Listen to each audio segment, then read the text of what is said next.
Hello Sonia, कहाँ वो बेटा जल्दी आ गए हैं। नहीं जल्दी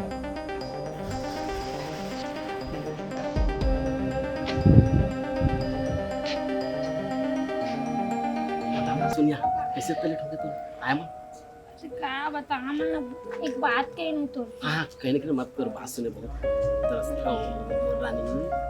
ते समझा तो तेसे नो सूरज तक आ बात है सोनिया। देख बता था मैं मोर घर में ना। हाँ मोर दूसरा लोग बियाह तय कर दे। उसने कैसे हो सकते है? मोर रहता तो किसी घर के में दूसरा संग बियाह कर सकत है।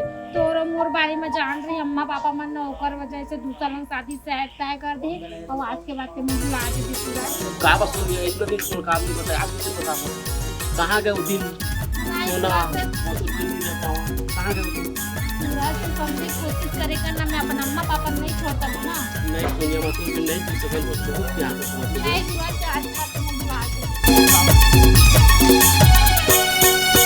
सुन सोनिया छोड़ दे हो दुनिया, सुन सोनिया छोड़ दे हो दुनिया, गोरी तोला वो पाके ले जाऊं उड़रिया वो टूरी तोला भगा के, ले जाऊं उड़रिया वो टूरी तोला भगा के।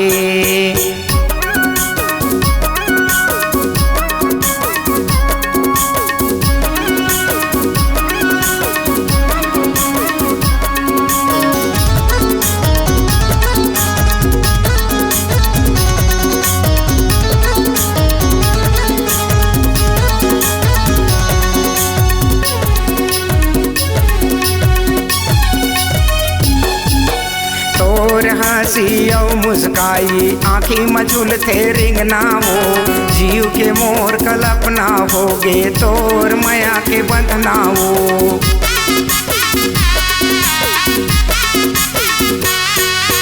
तोर हंसी औ मुस्काई आँखी मझुल थे रिंगना वो, जीव के मोर कल्पना होगे तोर माया के बंधना वो। जिंदगी भर रख ले हूँ तोला, जिंदगी भर रख ले हूँ तोला, अपन साथी बना के ले जाऊं उड़रिया वो टूरी तोला भगा के, ले जाऊं उड़रिया वो टूरी तोला भगा के।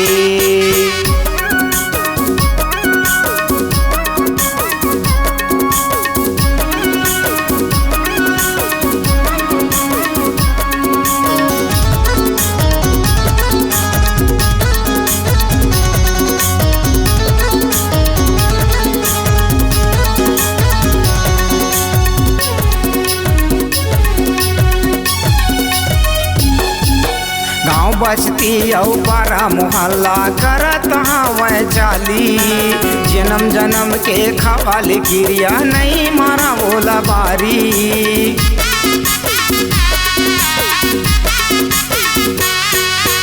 गाँव बस्ती औ पारा मोहल्ला करत हवै जाली, जन्मो जन्म के खवाली गिरिया नहीं मारा बोला बारी। तोर बिना मैं मर जाऊँ, तोर बिना मैं मर जाऊँ, घर में फांसी लगा के ले जाऊं उड़रिया वो टूरी तोला भगा के, ले जाऊं उड़रिया वो टूरी तोला भगा के।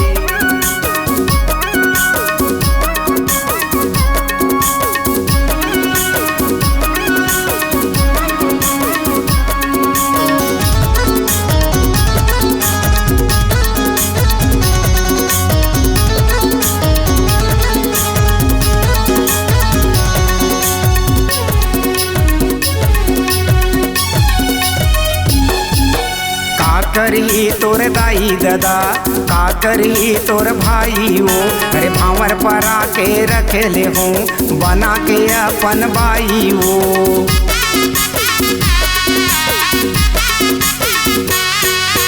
का करही तोर दाई दादा, का करही तोर भाई वो, अरे भावर परा के रखे ले हूँ बना के अपन बाई वो। जिंदगी भर रख ले हूँ तोला, जिंदगी भर रख ले हूँ तोला, साथी बना के ले जाऊं उड़रिया वो टूरी तोला भगा के ले जाऊं उड़रिया वो टूरी तोला भगा के ले जाऊं उड़रिया वो टूरी तोला भगा के ले जाऊं उड़रिया वो टूरी तोला भगा के।